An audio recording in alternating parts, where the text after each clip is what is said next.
California Governor Gavin Newsom blaming politics for the DOJ investigation into his and his wife's finances. This is days before the investigation became public. Governor Gavin Newsom has been fined by California's political ethics watchdog. Taryn Luna reports the Fair Political Practices Commission approved a $31,500 penalty after Newsom failed to report 36 solicited donations totaling about $5.5 million within the timeline required by state law. Governor Gavin Newsom taking new steps to address homelessness. Less than an hour ago, he held a press conference with local and state leaders in San Francisco, celebrating the first statewide drop in unsheltered homelessness in over 15 years. He announced another $419 million for the state's homeless housing assistance and prevention program. In recent days, federal agents have knocked on the doors of family, friends, and former employees.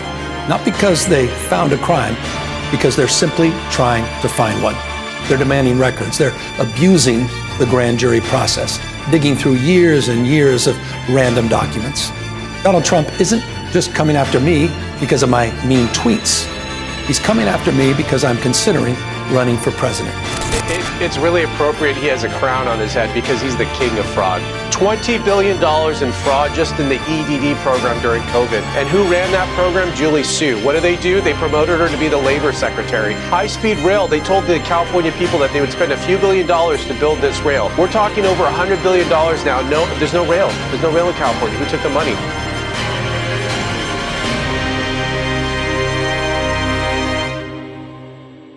Yo, what is good, YouTube? Welcome back to another video. I'm your host, ACL, the conservative libertarian here. I'm really trying to work on that intro, so just bear with me for a little bit. It's coming along, but we're gonna get there soon, all right? So today we're not gonna do any like real crazy spill, like we did in the first episode. Can we even call that really the first episode? It was really like the beginning of like where we left off. It was like the cliffhanger, what I'm saying? The beginning of a new chapter, right? So we're moving on to bigger and better things, and what not bigger and better things to talk about than our boy Gavin Newsom, man. Yes, Gavin Newsom has been a topic of discussion of lately because, as 2028 is rolling around the corner. A lot of people, a lot of candidates, are thinking about running for president, since Trump will not be on the ticket next year, and there will be a new face for the Republican Party moving forward. And Democrats are right now foaming at the mouth, trying to, find a way to get their name on that ticket, on that ballot, right? But unfortunately for Gavin Newsom, I don't think he actually has a shot. I mean, he might have a shot more than other candidates, maybe like, I don't even know. I think Zoran Mandami would he even have like a very competitive shot against Gavin Newsom just because, he's over here winning New York, with his charisma and how he's able to just, talk to people and I guess make sense of what he's trying to do as a mayor of New York City. Now, is Gavin Newsom considered a socialist? He's more on the progressive side of things. Just before I get into, the crucial breakdown of my video and what I want to talk about here today, make sure you guys hit that like button, subscribe to the channel if you guys are new. We are doing this every day, I'm not gonna be like making multiple videos a day now, but it will be a video a day because I actually want to take the time to actually edit my videos and actually give you guys something like entertaining to watch, not just some like me just sitting up here on a podcast just giving you a spill of the news. It's like, no, I want to give you actually something to engage on and actually have open dialogue in the comment section down below. So make sure to comment down below what you guys think about this video, and yeah, let's keep it going. All right, first off, let's get into the basics of Gavin Newsom, right? The basic things of Gavin Newsom and most of the things that he supports and what he is trying to do with California, which, I haven't really been watching California up into a really crucial point until, once Trump, was, inaugurated and put into office, a lot of things got shined into the light when it came to, fraud, the homelessness problem. I wouldn't even say crime because crime isn't really high in California. I actually was checking the crime statistics not too long ago. ago, and crime is actually dropping now. It's not at a significant low, but it's dropping. Most of why crime was probably high at a certain point in time was probably because of the pandemic that was happening. But we're out of the pandemic, and a lot of things, you know what I'm saying, should be turning around, but they don't seem to be happening. For example, the homelessness crisis. He spent millions of dollars, billions of dollars, you know what I'm saying. They have one of the biggest budgets, I think, out of any state, out of most states. I mean, their budget is, astronomically high. I think this year their budget is crossing over at least $500 billion. And they just recently had to fill in the hole where they had a deficit of over 11.8 billion. There has to be some problems. Now, I'm not saying that most states don't go through their own deficit issues or whatever, but I mean, if you're having leadership that is this terrible at mismanaging money, where they're losing to the tunes of billions of dollars, like multi millions of dollars being either mismanaged or spent on frivolous things that really shouldn't be being spent on, you know what I'm saying? Like he spent millions of dollars trying to solve the homelessness crisis, and he has not done that. If anything, homelessness has actually gone up in the last couple of years. Now, this can be due to COVID and the whole, gang of things, but a lot of it comes down to probably mismanagement of money. He's mismanaging the taxpayers' dollars, and these people in California continuously vote for more progressive and more radical left-wing policies that continue to put them in the situations that they are currently finding themselves in right now.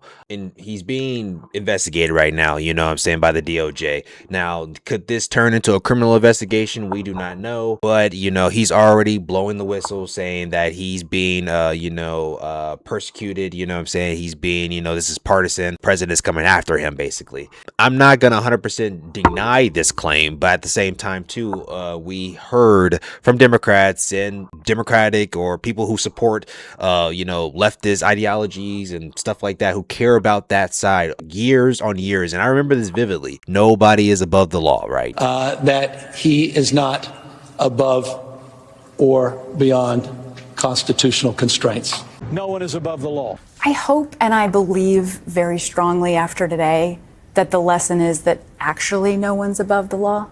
The fact that we have a former president who is having to answer to charges brought by prosecutors does uphold the basic notion that nobody's above the law. In America, nobody is above the law. I believe we in Congress have a duty to demand accountability and safeguard one of our nation's highest principles, that no one is above the law. No one is above the law. That's true. Not you, not the Congress, and certainly not the president.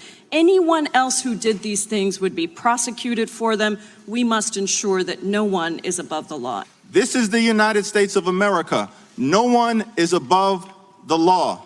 No one. We have to have, I think, two minds about this. No one is above the law. Yep. And the rule of law in a democracy. So if no one is above the law, then there shouldn't be a problem. And I've made this clear several times when, I talk to anybody who on my side of the family or who is, that I'm discussing, this type of stuff with, when they bring up the fact that Trump's going after people that he dislikes. And it's like, well, when Trump was getting charged and stuff like that, nobody was saying anything, like no one was saying anything about this. No one was claiming that this was political persecution. People were saying that this is how the law is supposed to work. This is how the judicial system is supposed to operate. We're going to go ahead and watch this video and get into this. Let's go. California Governor Gavin Newsom blaming politics for the DOJ investigation into his and his wife's finances. This is days before the investigation became public. Newsom was fined over $31,000 for a late reporting of more than $5.5 million in charitable donations. Joining me now is California Post opinion editor Joel Pollack. Joel, great to see you. Thank you so much for being here. What's your take on this investigation? Well, first of all, it wasn't just charitable donations. He was fined for failing to report what are called behested payments. These are payments that are allowed in California where politicians ask donors to give money to charities of their choice. And in Newsom's case, the charity he was asking donors to give to was run by his wife. So that creates conflicts of interest, as does the fact that some of the donors had interests before the state. And the implication is that if you gave a little money to the governor's wife's charity, maybe the governor would be a little bit more inclined to favor your position as opposed to somebody else's. So that is already in the public domain. We don't know what else the DOJ is digging up. There are reports that they're looking into Jennifer Siebel Newsom's tax returns. But I can say this. We don't know whether these investigations are politically motivated or not. It didn't help John Bolton when he said that the investigation into his misuse of classified information was politically motivated. He just recently pleaded guilty. So that doesn't actually explain whether Newsom is guilty or not. And if Newsom were being honest with the voters of California, he would come clean about what these behested payments are instead of waiting until beyond the deadline to account for them. Wow. Meanwhile, prediction markets show positive movement for Newsom's presidential ambitions. Your thoughts?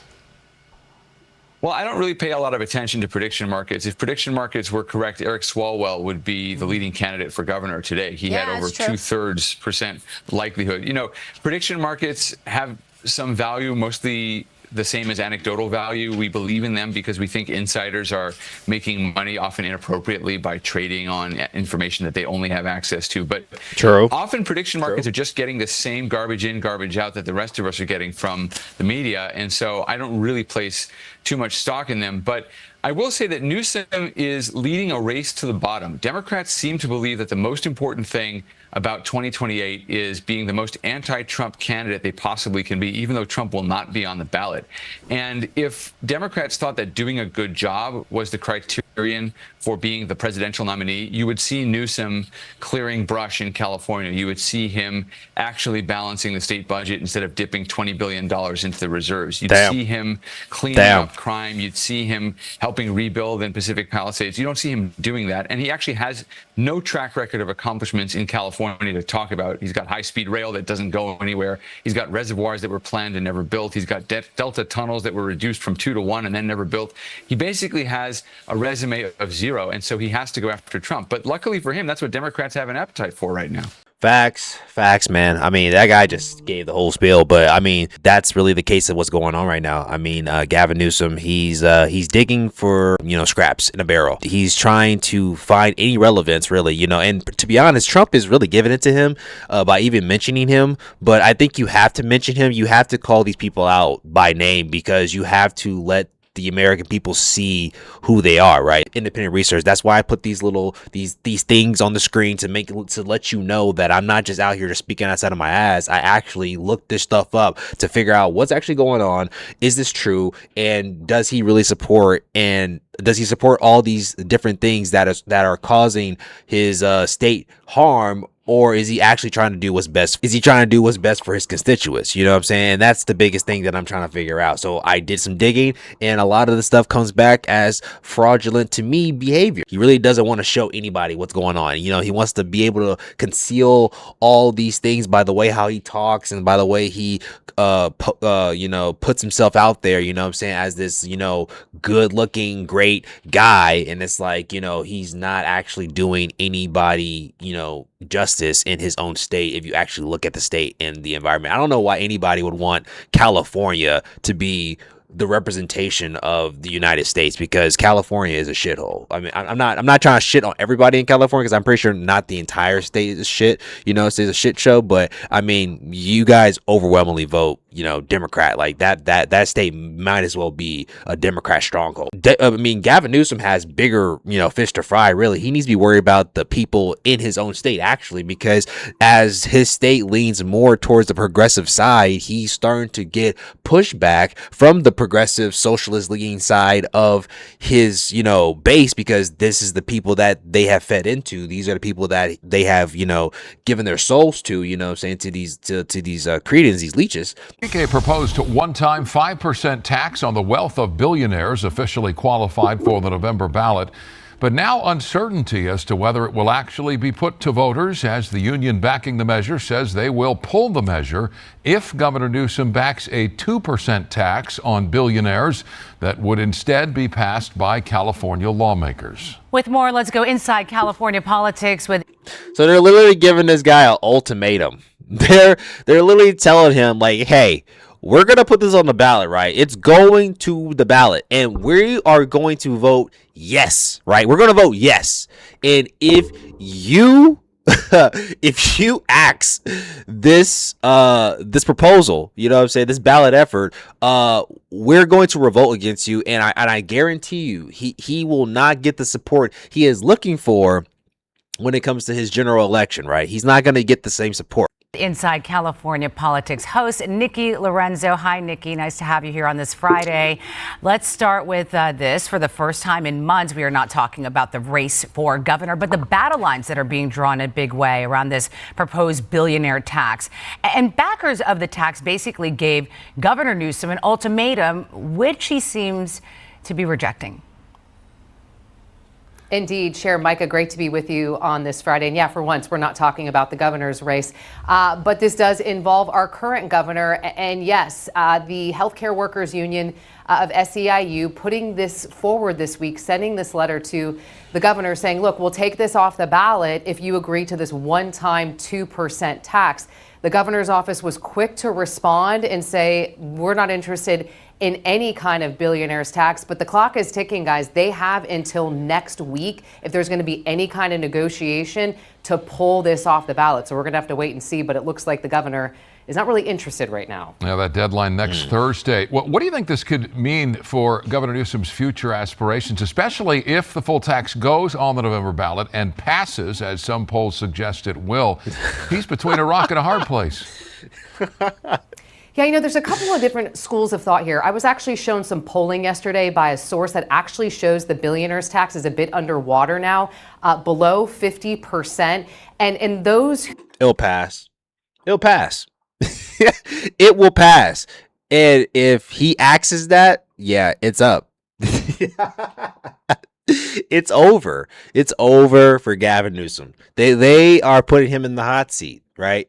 And it's the same way that they're doing with Karen Bass at the mayoral seat. You know what I'm saying? They are putting her feet to the fire. I mean, even though we all know that Spencer Pratt probably should have won that, Nithya Raman, to the fact that she even, won when she was behind like tremendously, is astonishing. You know what I'm saying? But that's California, You didn't know that California does that? You don't know a lot about California. California does a lot of shady shit. No voter ID. I've been hearing that they've been getting the homeless to register to vote too, which is ridiculous. Getting homeless people to register to vote is absurd, right? Ridiculous. Those people shouldn't be voting at all. Okay. Not at all. But yeah, Gavin Newsom, he's in a hot seat. He's getting flanked from both sides. You know what I'm saying? Pause. He's getting hit from both angles, right? He's getting hit from the DOJ on Trump's side, and he's getting hit from his own voters with ballot measures to pass a billionaire's tax that he doesn't necessarily support. So he's in trouble, right? He's in trouble politically. The party is going towards a more socialist dynamic, and I'm not sure that's going to be good enough to be able to win a presidential election. It didn't work in 2024. I'm not sure if it's going to work in 2028. But hey, let me know what you guys thought about this video today, whether or not this was a L or a W. Let me know down in the comments down below. I would love to hear your comments, man. Like I said, we're starting up again. We're trying to get back and grooving, make these videos more fun and interesting and more entertaining for you guys to watch, man. So if you guys enjoyed the video, make sure you leave a thumbs up, man. And I will catch you guys on the next one. Peace.